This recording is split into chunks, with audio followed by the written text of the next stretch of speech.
Testing, testing. Good morning. So welcome everybody to 1 Million Cups.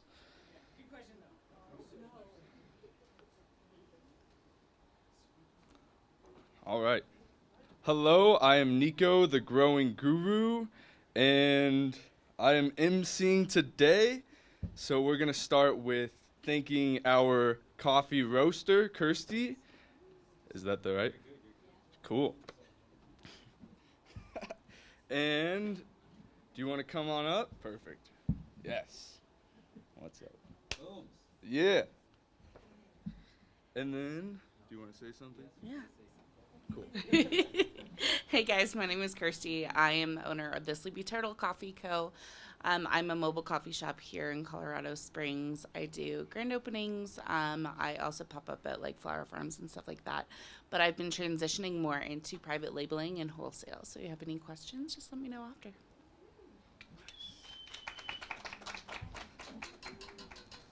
And then next we want to thank our coffee sponsor, Colorado Enterprise Fund. Good morning. New guy, welcome. Yes, new Are you MC. nervous?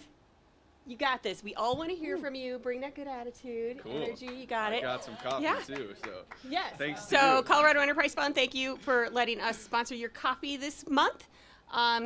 If you have questions about small business financing, we're your friend, and we'll answer them in a very nice way and direct way. See? Nice. And next we want to thank SBDC and BBB for sponsoring the cups. Woo.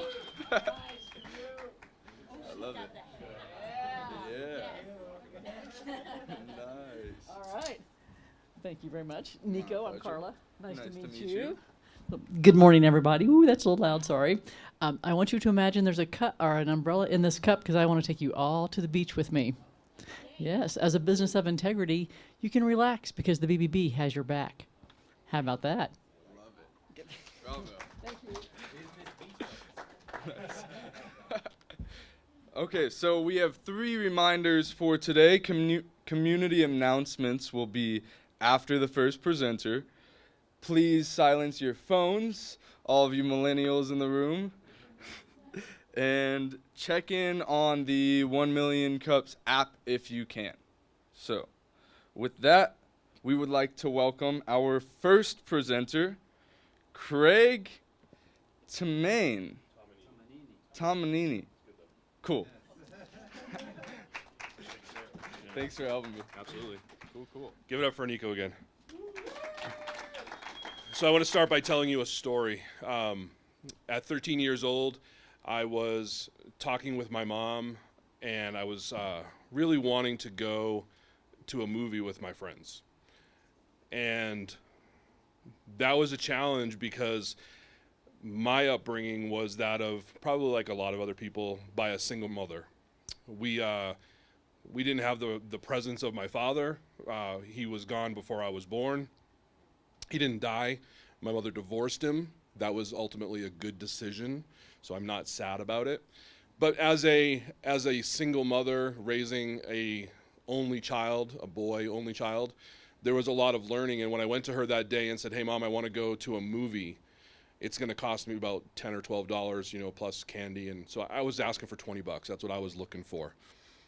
And she said, "Craig, you know that we don't have extra money for things like that." But what she told me was profound. She said, "Craig, there's always a way. There's never an excuse. You can always find a way to earn money." And I didn't really think I was the kind of guy that was wired to have a job, even at that age, at 13 years old. But I also didn't want to go cut grass. I didn't want to deliver papers. I didn't want to shovel snow. I lived in Boston, by the way. Shoveling snow in Boston is a nightmare. But I knew that I was wired to be an entrepreneur at that moment because I realized that down the hill from my house, there was one of the first touchless car washes, the automatic ones. You know, the ones that you go through like at Come and Go Now. And what I learned back then, and it's true even still now today, when you guys, and who's used those car washes before? When you come out the other side, how dry is your car? Not too dry. Well, they still suck, right? So back then I went to this car wash And I went up to the owner and I said, hey, I'm really, really interested in making some money. And I noticed that when your customers' cars come out the other side, they're not dry. Would you mind if I grabbed some t-shirts and a bucket and just went out there and just wiped down the cars of your customers just, for tips? He just smiled and he said, yeah, sure, go ahead. So I started my first business at 13. That Saturday, I made $80 in tips. I went back every Saturday and Sunday for 2 years. I was averaging over $400 a month in income at 13. So why do I share that? Well, because I'm an entrepreneur. I'm still an entrepreneur. Clearly, I'm not 13 anymore. I just turned 50. And I've always had a job kind of off to the side. And I want you to notice the way that I said that. I don't have a side hustle. I have a full-time job on the side because I'm a full-time entrepreneur. And that's what I do. I have owned and operated, started and stopped, had success and failure in over 15 businesses through the course of my life. I've done everything from opening hookah lounges to event centers and coordinating weddings to tattoo shops. I have lots of tattoos and I'm the victim of my own craft. I've had coffee shops, so I love the 1 million cups concept. I love coffee. But the thing is, I didn't really find my calling until just a few years ago when I was publishing my first book called The Power to Change. I got that out on the internet really just to get it out of my head because I had all of these things going on in my life. And what happened was profound. I started getting all of these people sending me messages on social media. They were looking me up and finding me, and they were asking me all these questions about my faith. They were asking me questions about finances. They were asking me questions about my health because I had gone through some health transformation, and it was all in the book. And so I found myself sitting there talking to people in coffee shops about all kinds of things, and I realized, and those of you that know Frank Sinclair, I'll give him a shameless plug. I sat down with Frank one day, and he was like, you're a coach. And I was like, oh, I don't like that word, because to me, being a coach means I'm responsible for your success. I have to share in your success. I get to share in your success, but I also have to share in your failures too, right? The things that don't go so well. But after a lot of self-talk and transition and thinking about what it was that I wanted to do when I grew up, as my wife would say, I came to the conclusion that I was in fact a coach. But what kind of a coach should I be? I didn't really want to be a life coach. Nothing against life coaching. We all need those. I didn't want to get put into this bucket. But what I was really good at because of my experience was starting businesses. I know how to start a business. I know how to create something from nothing. I know how to do grassroots marketing. I know how to understand technology. And so I decided to do what I do best and become a business coach. And so I'm excited to be here today to be able to, talk with all of you about what you're doing in the community and what I'm doing in the community. And I'm really interested in finding ways that we can work together. So thank you.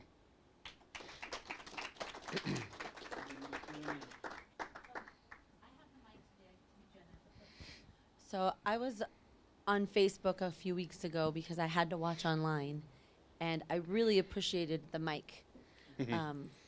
So if you have a question, raise your hand and I'll come to you.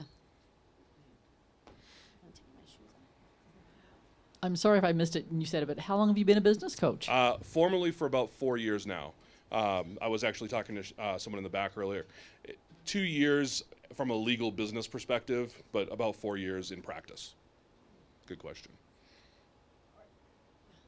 Just give her the mic. What is your favorite thing then about being a business coach? I mean, I understand that the grassroots, the marketing, or maybe a better question would be, what are some successes that you would like to share? Sure. I'll answer both. I think my favorite thing about being a coach in general, specifically a business coach, is obviously I love to celebrate when my clients get wins, right? I mean, that's why we do what we do as business owners, is to see other people, lifted up and succeed. So that's an easy answer. But I think the other thing is really getting to challenge people.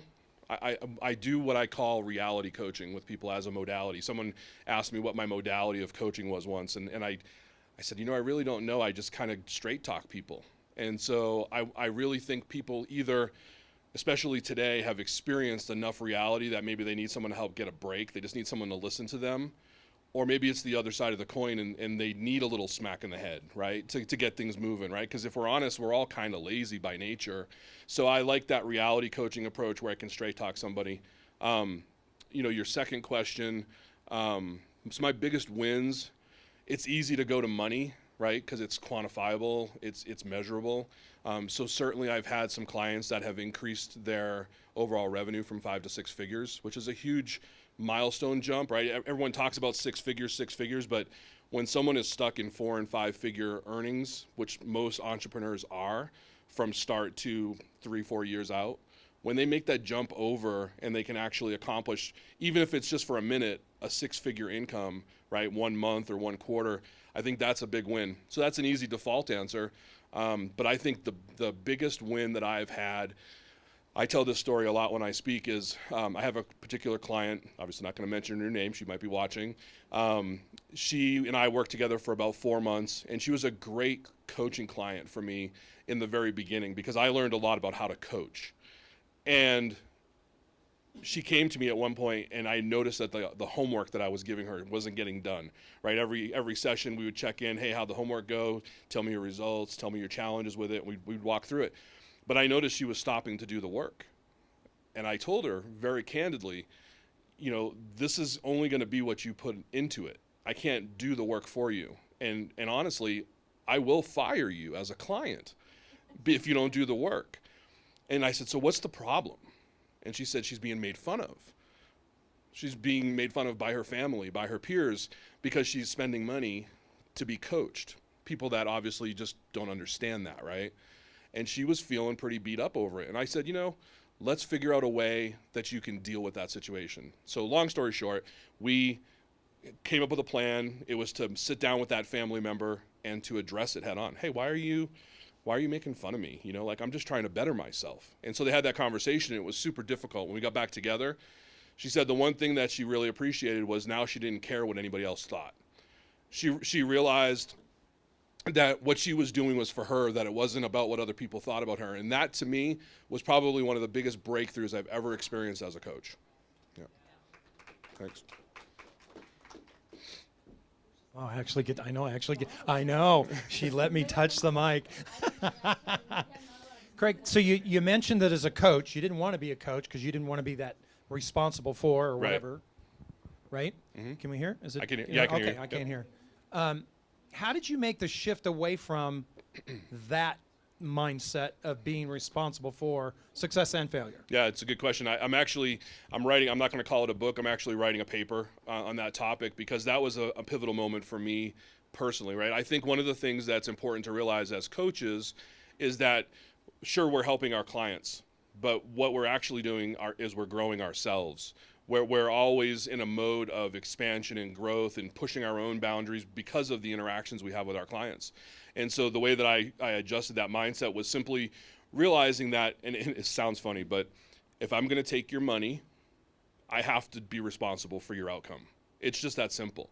I can't, if I was doing it for free like I did back in the early days and we just sat down for coffee and you told me your stuff, I could easily walk away from that conversation and go, doesn't matter, don't care, have no tie to you.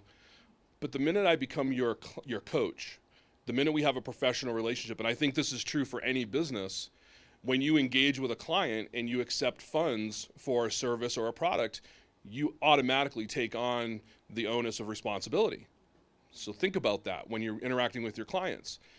So I would say that it just adjusted, right? The mindset was literally, I'm not responsible, kind of a childish thought, right? To, okay, well, you just paid me, or you are going to pay me thousands of dollars, in my case, to work with you, to coach you. You have expectations. So I therefore have a responsibility to you. Hi, so thank you. I love your speaking style, by the way. Oh, thank you. But can you walk us through what it would be like if someone wanted to use you as a coach? Is there an initial consultation, or what is your process, if you could walk us through that? Absolutely. I appreciate that question. So early on, it was really difficult for me to have a process, right? Because remember, I was struggling with the idea of even being a coach. But being formerly an IT professional, I've done software testing for 28 years in the corporate world. And so process and technical requirements, I guess you would call them, are really kind of part of my DNA, whether I like it or not. And so I needed a process. And so my process is simply this. Someone who's interested, whether we meet in person or if it's online or whatever, it could be a referral. I have an intake form that I send to people via a link that puts them officially, and I'm fully transparent, by the way, on technology, so I don't take these ideas and use them, please. It goes into my CRM platform where I do all my contact management. And from there, once the form is filled out and submitted, there's some automation in the background that sends you a link to my schedule. And then we schedule a free 1-hour strategy session. That's your time to talk about whatever you want, whatever is important to you, whether it's life or business. And so you can use that time to kind of feel your way through. On my side, it's really about, is it a good fit for us to work together? Right? Am I a good coach for you? Are you a good client for me? Because I think it's reciprocal. We have to have that relationship. And from there, once we have that session and I've got your information from your form, I'll typically tell you at the end of that strategy call that I either need to think about it a little bit more. Specifically, I'm a faith-based leader as well. So in that vein, I typically pray over most of my clients because I want to make sure that it's someone I should be working with. There are a lot of dangers in working with people that maybe aren't aligned with you because, like I said, you're influenced by them. Once we determine that we can work together, I send you a payment method. I have a couple of different packages that are available for people. I don't want to pitch. If you want more information about that, you can come and see me. But I try to make it really possible and cost effective over time for people to be able to work with me. I never want money to be a prohibitor for you to want to engage with me, especially if I can add value to your business. So from there, we take payment. It's usually on a monthly basis, and then we schedule a recurring time that you and I meet. Super flexible about coaching. If life happens, I have it happen too. If a birthday comes up or an anniversary or something unforeseen, we can move the date. Super flexible in that regard. So I do 1-year engagements to start with everybody, and then we kind of move forward from there. Awesome. So my question is, I think I already know, and my favorite thing about coaches is when they have a coach. Right. Did your coach help you decide on your pricing, or did you kind of do the research and decide for yourself? Both. And so I have several coaches, actually, so you're spot on. I have a coach from a sales perspective to help me sell better. I have a coach to help me be a better coach. And I have a speaker coach that helps me be a better speaker and presenter. From a pricing standpoint, my coach beat me up. She is the kind of person who has the goods and she has the backing to show. She sells $60,000 a month programs, which is still beyond my comprehension. But we talked, yes. And I did the research, and when I came to her and presented my offer to her, what she said to me and what I always remember was, I would pay $50,000 a month for your program. You want to know how much I was charging for it? $500 a month. So there was a couple zeros missing there. And so I went through a process of restructuring pricing, and I learned 2 things. One is, know your own self-worth. Don't let issues of self-esteem, right? I'm a coach, right? I talk to people all the time about self-esteem and confidence. You know your worth, know your value, and I'm chumping myself out on my pricing, right? So that's the first thing. Second of all, people buy from high-ticket offers because they see an implied value there. Now they're going to explore and they're going to want to be able to find the value, and you better be able to communicate the value. But if you price yourself lower, it's not different than going to Walmart and buying, a tent versus going to REI and buying a tent. You can buy a pop-up tent for, $18 at Walmart. You can go get a similar tent at REI with a different label on it, but you're going to spend $60, $70, $100 on it, right? Why do people buy those tents? Because there's an implied value. So you ever heard the expression, you get what you pay for? That's true in all businesses, I think. So with my coaching model, that was definitely the outcome for me. Throughout your time as a coach, have you noticed a recurring theme throughout your clients of like things they want help on? And then has that recurring theme changed as the market has changed over the past couple of years? Because if you've been with it 4 years, that's pre-COVID. Yep. So I'm curious if that changed during that time period. Yeah, it's a great question. Yes, the answer is yes. I absolutely have a theme. And in fact, I market myself in 3 strategic areas. One is strategic planning, one is marketing, and one is technology. And I went that route in the last, I would say, 18 months. I really have refined the marketing approach because those were the things that I was seeing my clients struggling with the most. And so I kind of honed my offering to be able to cater to those 3 things. As far as being pre-COVID, yeah, it's definitely changed everything. You know, and I was telling Samantha earlier, it's when you start something, we'll just say in 2018, right? Business landscape looks completely different. One of the biggest things that changed, and I think it has had a very direct impact on me as a coach, and I'm sure a lot of you in terms of business, was prior to COVID, there was no education or knowledge of how to use Zoom. You would say to someone, hey, let's do a Zoom, and they go, do a what? how do, like, you want to go for a ride somewhere? You want to go Zoom in the car? And I'm like, no, it's a platform where we can do a video, and I don't know how to do it. I don't do technology. But now, show of hands, does anybody know anybody that really doesn't know what a Zoom is? Not necessarily use it, but not know what it is. So there's one. We'll talk later. But what happened was, you know, right? But what happened was COVID educated everybody by default. And so what it impacted in my business was there was a lot less in person, which really opened up my market. I was telling this to somebody earlier. It's not just a local market. I don't just work with people in Colorado Springs or even Colorado. I have clients that are in other countries at this point. So Zoom made that possible. And I think, you know, I'm grateful to COVID. You know, I mean, it was tragic that happened, but there was a lot of positive that came out of it. And I try to see the positive. So, yep. All right. I've been waiting for you to ask a question. What are the most common traits you see that are obstacles for people? I knew you would ask a good question. I think even though I'm a business coach, it's interesting that you asked this because, and I tell people I am a certified life coach, but I don't work that way. You have to deal with people's life stuff. So I think the answer to your question is self-esteem, limiting beliefs, right? The self-talk, the things that we are constantly in our head about. I mean, if I were silent for 30 seconds right now, it would be interesting to see what you all thought in 30 seconds. We have millions of thoughts randomly throughout the day. And so those things are provoked by our environment, by the people we hang around with, the things that we read, the videos that we watch. I think that's a huge one. And I'd say third, probably just confidence, which kind of couples with self-esteem, but it's different. I think confidence is something that we lose, right? Think back to when you were a child, when you were maybe 7 or 8, right? Everybody had that, I'm going to be a fireman, or I'm going to be a policeman, or I'm going to whatever. I don't know what the new people think about anymore these days, really. But you had a dream, right? And I think as you get older, we allow things to interfere with that process of growing up. And what winds up happening is our confidence level diminishes. We start to get fearful, right? Anybody ever experienced fear? I don't think fear is a real thing. I think the effect of fear is a real thing.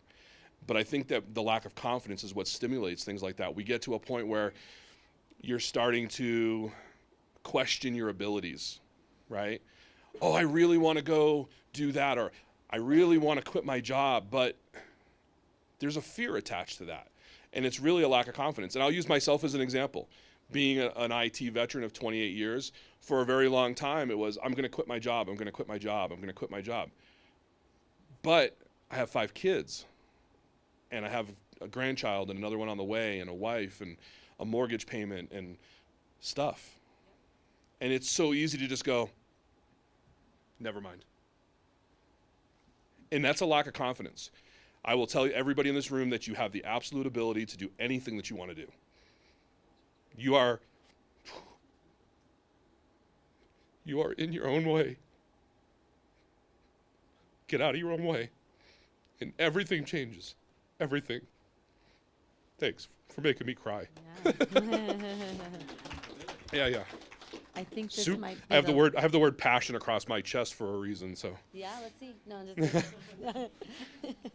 Oh, you do have a question too? Okay. You guys are awesome. Great questions. Okay, I just want to know, I've enjoyed this immensely. Thank I can you. relate. So, do you have an office, and also do you have employees, or are you just doing everything on your own? Because that would be So I'm pretty so tough. glad that you asked that question today and not like a month ago. Yes, I have an office. I've been in. I'm off of Yampa and Circle, right at that intersection where the Domino's Pizza is. My cards are on the table. You can definitely contact me and come see it if you want. I have no employees.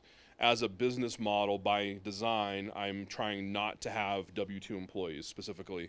I am really focused on creating strategic partnerships, maybe with some of you in this room. The way that I look at my business is there are people out there that do things that I either can do or don't want to do or don't have the time to do. And I've come to a reality of that in my business so that I can start to farm those things out. So if you do marketing, I might contact you. Even though I do marketing and I consult on that as a coach, I might engage your business to help me do something in the marketing space. So I have 3 strategic partners currently that I work with. Because I'm an LLC, I have membership unit engagement agreements with them. So they have shares in the company between 5 and 10% each, respectively. And they perform a very specific function for my business. One of them is I guess you would call it a fractional COO. I have a chief marketing officer, and then I have an executive director who helps me from an assistant standpoint just to kind of manage some of the day-to-day. They all have a vested interest in the business, but here's what's really important. They all have their own businesses, their own things going on, and my focus, part of my compensation model for them, is to be a coach to all of them for free, basically, and help them build their business up. That's what I want to see. That would be a huge win for me, to see one of my partners' business explode to the point where they can't work for me anymore, or that I have to pay a lot of money and hire them to work for me anymore. So, yeah, great question. If you want to come by and see the office, I'd love to show it. I do video content creation for myself. I have a green screen studio there. I have full audio capabilities, and I have a classroom space that's available for rent and things like that. So I'm really trying to give back to the community. Thank you. So final special question, what can we as a Colorado Springs business community do to help you? Let's meet. Let's connect. I honestly don't know specifically what you could do because I don't know you specifically. So what we could do to help each other, I think, is to just, schedule some time together. Let's have a meeting, and it could be a group meeting. This was fun. We could do this again. But individual meetings would be fun. Let's find ways that we can establish synergy, because it is truly my goal as a business owner in this community to help support other businesses. And then beyond that, I have a focus for mental health awareness. It's my social impact. I actually have an event coming up I will shamelessly plug on November 4th through the 6th. If you're a business owner, or even if you're not, and you want to come and learn how to overcome limiting beliefs, how to lead yourself better, and how to overcome some fears, right? All the things I talked about. Frank Sinclair is going to be there as one of the coaches. Michael Grebus will be there as a coach. Beata Severn is going to be there as a coach. Kim Stewart will be there as a coach. They are all coming in to support that event. It's a 2-day retreat at the Nature Place. And I can give you more information on that, but there is a cost to come, but that's so that I can pay the coaches, and all of your food and accommodations are covered in the cost of the ticket. So that's my social impact. I have too many friends that have lost their lives, or frankly just given their lives to suicide because of addiction and depression. And so that's another heart thing for me. That's how I'm trying to contribute back to some of those foundations. I'm actually meeting up with, do you guys know Taylor Draper from Inherent? So Taylor and I are meeting. We were supposed to meet yesterday, but we had to reschedule. We're going to meet and see if he and I can partner on that front. And likely the funds from this retreat will be donated to his foundation for that particular topic. So thank you, everybody. Appreciate it. I love the energy and the passion. Thank you, sir. And thank you. Appreciate it.